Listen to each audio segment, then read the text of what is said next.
Hello everyone, M global study पर आप सभी का स्वागत है। आज हम क्लास टेंथ जेक बोर्ड द्वारा दो चर वाला रैखिक समीकरण के युग्म से सारे क्वेश्चन का आज हम लोग देखेंगे। चलिए इसमें से क्वेश्चन पर चलते हैं। पहला जो सवाल है पहला सवाल क्या है कि रैखिक समीकरण का युग्म x प्लस वाई बराबर 14 है और x माइनस वाई बराबर 4 है, तो इसका हल ज्ञात करना है। ठीक है, पहला समीकरण क्या है कि x प्लस वाई बराबर 14 और x माइनस वाई बराबर 4 है, तो इसको क्या होगा कि ये दोनों को अगर प्लस करते हैं ये प्लस हो जाएगा, ये प्लस माइनस माइनस हो जाएगा और ये प्लस हो जाएगा, तो प्लस माइनस कैंसिल हो गया। क्या बचा? 2x बराबर 14 4 18 और x का जो वैल्यू आएगा यहाँ से कितना 9, तो x का वैल्यू आया 9। तो 9 ऑप्शन कौन सा है? x बराबर 9, ऑप्शन ए। तो इसका जो सही जवाब होगा सो ए होगा।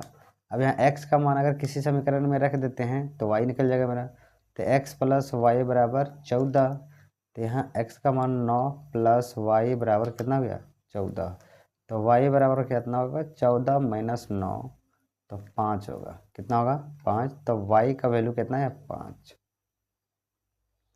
चलिए नेक्स्ट सवाल पर चलते हैं। देखिए क्वेश्चन नंबर जो 2 है, प्रश्न संख्या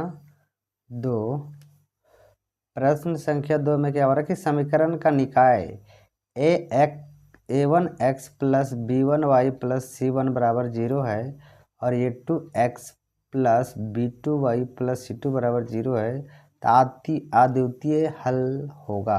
तो देखिए 3 को होता है क्या कि अगर a1 बट्टा a2 बराबर b1 बट्टा b2 बराबर c1 बट्टा c2, ये तीनों बराबर होते हैं, तो ये होते हैं क्या?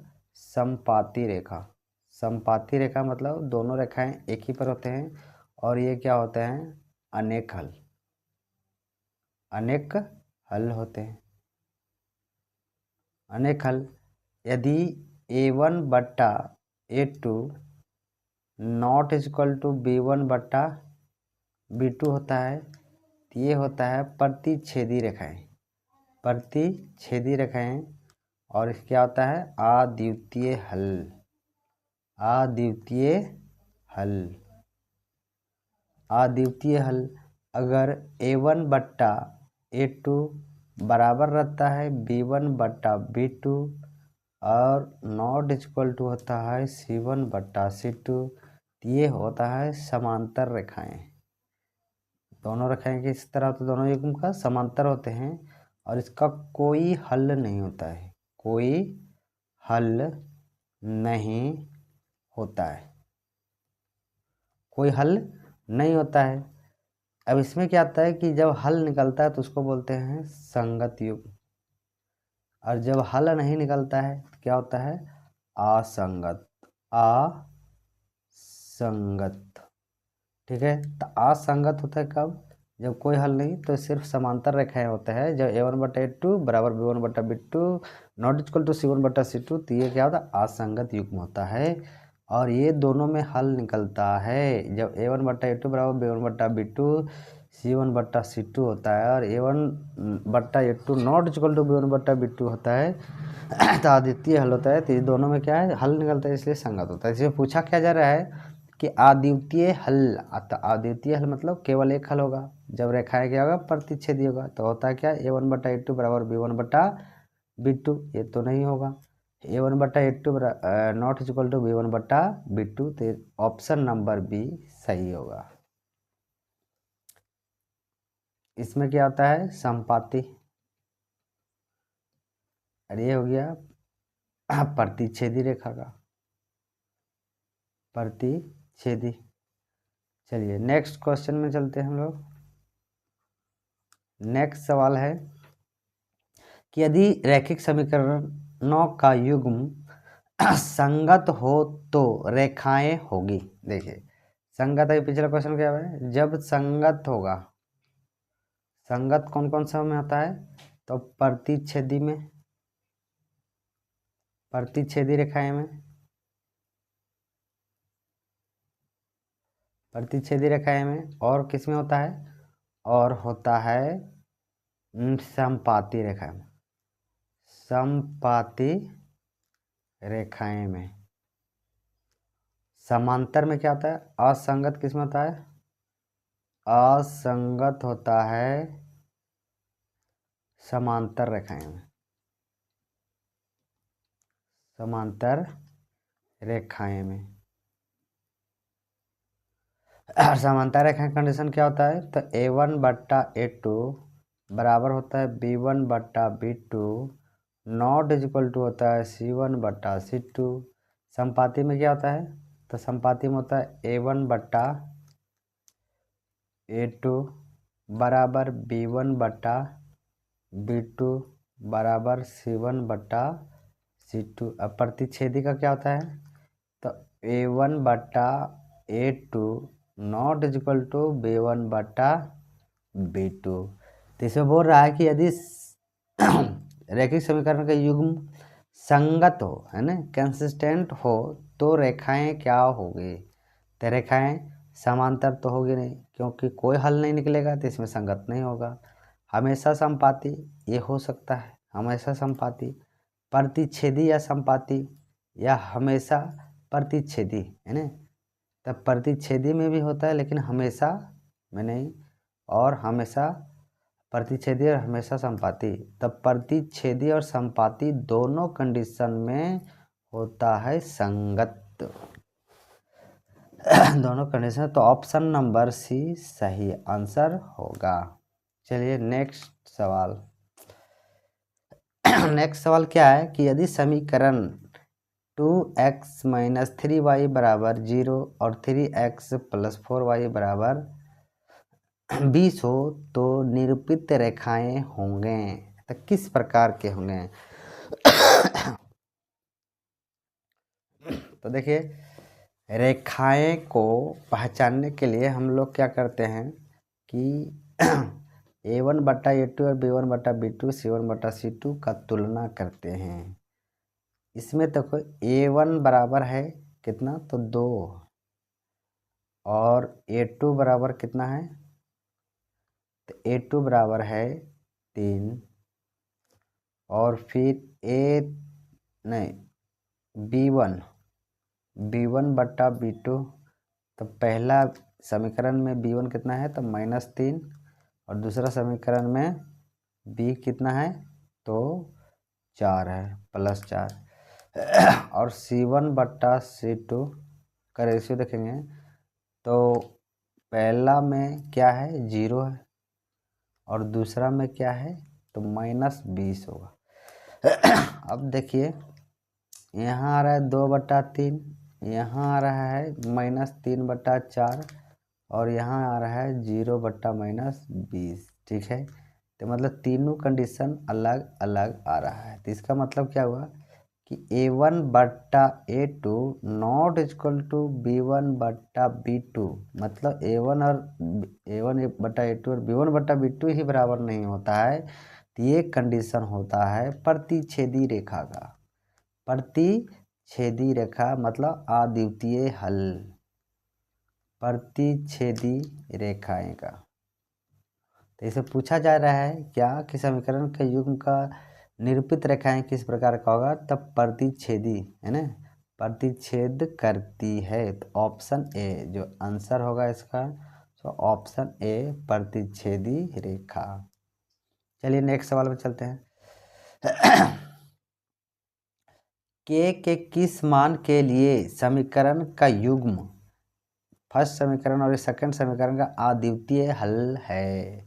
तो अद्वितीय हल का जो कंडीशन होता है, अद्वितीय हल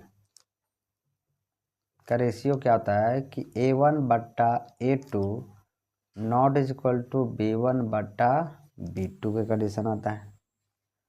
तो A1 हो गया K, A2 हो गया 6 बराबर b1 हो गया -1 और b2 हो गया -2, नॉट इज इक्वल टू होना चाहिए। ठीक है। तो यहाँ से क्या आ रहा है कि k is not equal to क्या होगा, माइनस माइनस प्लस हो जाएगा, तो 1/2 इंटू 6 ते 2 काटेगा कितना से, 2 को कटेगा ये 3 टाइम, है ना। तो यहाँ आ रहा है k naught is equal to 3। तो इसका मतलब क्या हुआ कि k naught is equal to 3 का मतलब k के सभी मान होंगे, है ना, सभी मान होंगे, लेकिन k का मान 3 नहीं ले सकते हम, 3 के अलावा सभी हो सकता है। तो इसे बोल रहा है कि अद्वितीय हल के लिए कौन सा मान हो सकता है, k के किस मान के लिए अद्वितीय समीकरण का अद्वितीय हल होगा। तो अद्वितीय हल होगा किसके लिए, k बराबर 3 भी हो सकता है और k बराबर 0 भी हो सकता है और k naught is equal to ये, तो जो सटीक आंसर होगा B, k naught is equal to 0, मतलब k के मान 3 को छोड़ाकर सभी मानों पर क्या होगा, अद्वितीय हल, अद्वितीय हल होगा। तो जिसका आंसर होगा सो बी होगा, B k naught is equal to 3। चलिए सॉरी, नेक्स्ट सवाल पर चलते हैं। नेक्स्ट सवाल क्या है, जो छठा प्रश्न है, छठा प्रश्न है कि समीकरण का योग x बराबर a और y बराबर b हो तो ग्राफीय निरूपण में कैसी रेखाएं होगी। ग्राफीय निरूपण में कैसी रेखाएं होगी। तो x बराबर a है, ग्राफीय निरूपण देख लेते हैं। a अगर x बराबर a है, x बराबर a है तो x माइनस a बराबर 0 हो गया। तो यहाँ x का मान तो a है लेकिन y का मान क्या है, 0 है। दूसरा क्वेश्चन क्या है, y का मान b है तो x का मान क्या हो गया, 0 हो गया। इसका मतलब कि x बराबर a, ये हो गया x एक्सिस पर, y 0 होता है और y एक्सिस पर x 0 होता है। ठीक है। तो जो इसका इक्वेशन आएगा x बराबर a, तो x बराबर a इक्वेशन आएगा x बराबर a, तो यहाँ हो गया a, तो इसका इक्वेशन सीधा जाएगा इस तरह से।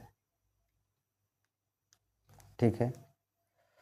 और जो इक्वेशन आएगा y बराबर b, तो y बराबर b यहाँ मान लो y एक्स पर होगा, तो इसका भी इक्वेशन क्या जाएगा, इस तरह ही से ही जाएगा। ये हो गया y बराबर b और ये हो गया x बराबर a। मतलब इस पॉइंट पर सभी जगह x का मान a है, x का मान a है और सभी जगह यहाँ पे b का मान y का मान b है। तो ये जो इंटरसेक्शन पॉइंट बना प्रतिच्छेद, यहाँ पे मान लो बिंदु a है, अच्छा कलर, ये a है, इसका जो प्रतिच्छेद बिंदु बना उसका बना a, b, तो ये एक ही पॉइंट पर प्रतिच्छेद करेगा, एक ही पॉइंट पर प्रतिच्छेद करेगा। तो रेखाएं कैसा होगा, प्रतिच्छेदी, और इसका जो हल होगा प्रतिच्छेद करेगा a, b पर, तो ऑप्शन नंबर सी नहीं, गलत हो गया। ऑप्शन नंबर सी गलत है क्योंकि b पहले लिखा हुआ है और y बराबर b है, तो ऑप्शन नंबर ए होगा, बिंदु a, b पर प्रतिच्छेदी करेगी। तो ऑप्शन नंबर बी, तो जिसका जो आंसर होगा, आंसर बी होगा। चलिए नेक्स्ट सवाल पर चलते हैं हम लोग। जो अगला क्वेश्चन है, अगला क्वेश्चन क्या है, अगला क्वेश्चन है कि दो चर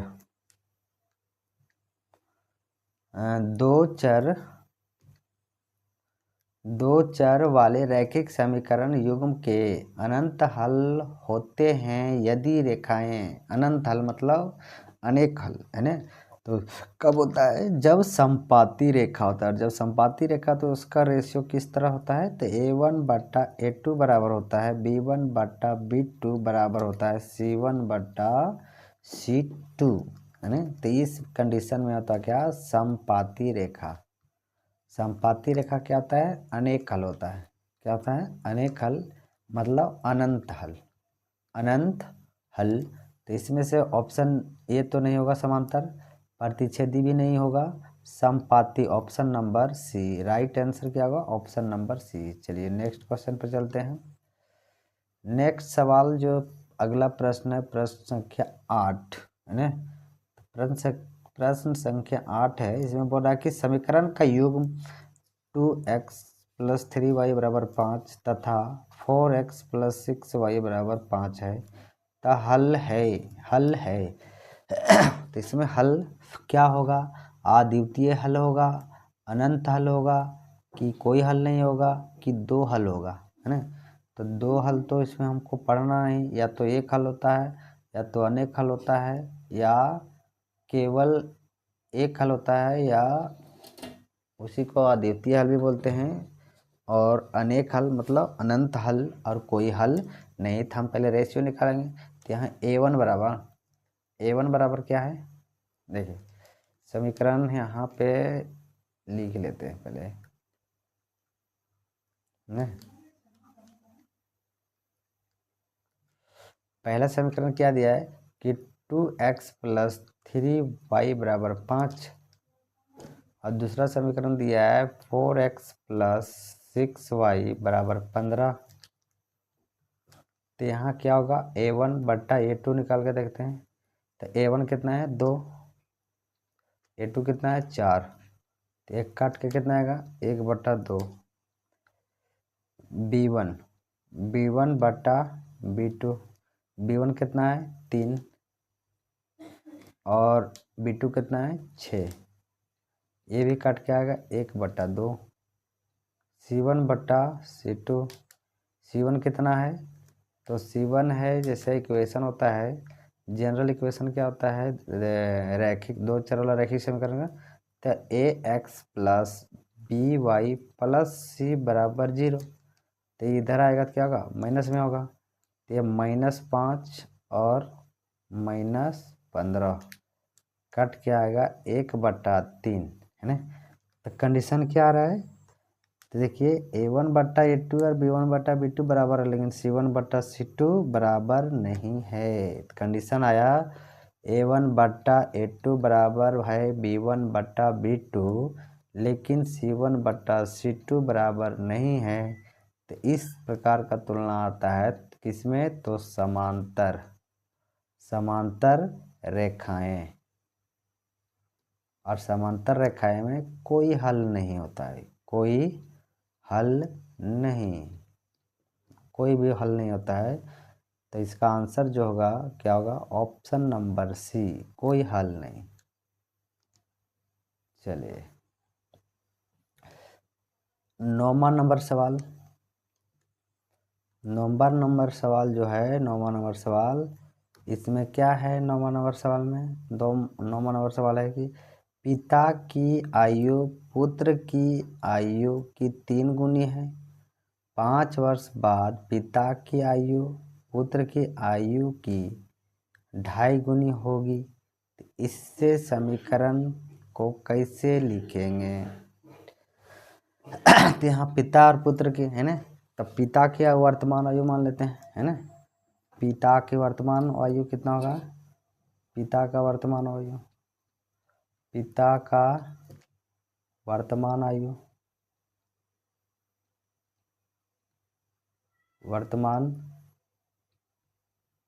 आयु, x वर्ष, और पुत्र का वर्तमान आयु हो जाएगा y वर्ष। तो पहला कंडीशन हो रहा है पिता की आयु पुत्र की आयु की 3 गुनी है। तो पिता का उम्र है x और पुत्र का है y। तो बड़ा कौन है, तो पिता का है। अब बोल रहा 3 गुना है तो छोटा किधर है, तो y छोटा है तो इधर 3 गुना कर देंगे हम। कितना हो जाएगा, तो x बराबर 3y, तो x माइनस 3y बराबर 0। तो ये आ गया पहला समीकरण। अब पहला समीकरण x माइनस 3y ऑप्शन सिर्फ किस में है, तो सिर्फ ए में है, तो आंसर यही हो जाएगा। लेकिन निकाल लेते हैं आगे हम। तो देखिए 5 वर्ष बाद पिता की आयु, 5 वर्ष बाद है ना, तो 5 वर्ष बाद पिता की आयु क्या आ जाएगा, तो x प्लस 5 हो जाएगा। क्या कि वर्तमान से अगर आगे जाएंगे ना तो प्लस हो जाएगा, और अगर पीछे जाएंगे तो माइनस हो जाता है, ठीक है। तब x प्लस 5, x प्लस 5, तो ये पिता का उम्र हो गया 5 वर्ष बाद। पुत्र का क्या होगा, तो y प्लस 5 हो जाएगा, उसका भी 5 साल बढ़ेगा, तो ये हो गया पुत्र का। अब बोल क्या रहा है कि 5 वर्ष बाद पिता की आयु पुत्र की आयु का 2.5 गुनी होगी। तो देखिए 2.5 गुनी कैसे निकालेंगे, तो देखो x प्लस 5 ये पिता का उम्र हो गया, और y प्लस 5 ये पुत्र का आयु हो गया। तो उम्र किसका ज़्यादा है, तो पिता का। 2.5 गुना है तो 2.5 गुना का मतलब क्या हुआ, तो 2.1/2 मतलब हुआ कितना, 5/2।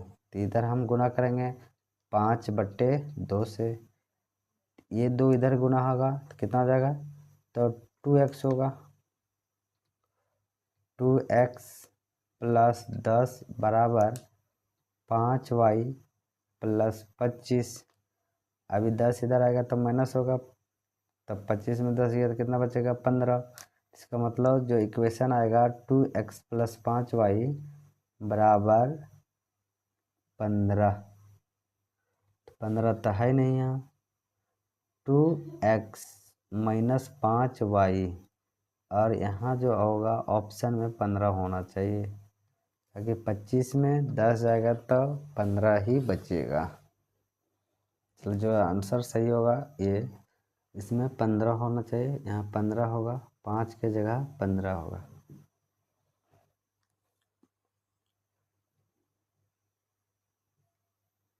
चलिए नेक्स्ट सवाल में चलते हैं हम लोग। अगला जो प्रश्न है बहुत ही रोचक है, सेम उसी तरह है कि x बराबर अगर 2 है और y बराबर 3 है, तो ये समीकरण में k का एक हल है, k का एक हल है। तो बोल रहा है k का मान करें, जब हल है तो इसका मतलब x के जगह में बैठाएंगे 2 और y के बैठाएंगे 3, तो क्या होगा 2 गुने 2 प्लस 3 गुने 3, 3 गुने 3 बराबर के, तो के का मान कितना आ गया, 2 दूना 4 और 3 तिया 9, 9 4 13, 13 के का मान होगा 13। ऑप्शन नंबर सी सही जवाब है। चलिए नेक्स्ट पर चलते हैं।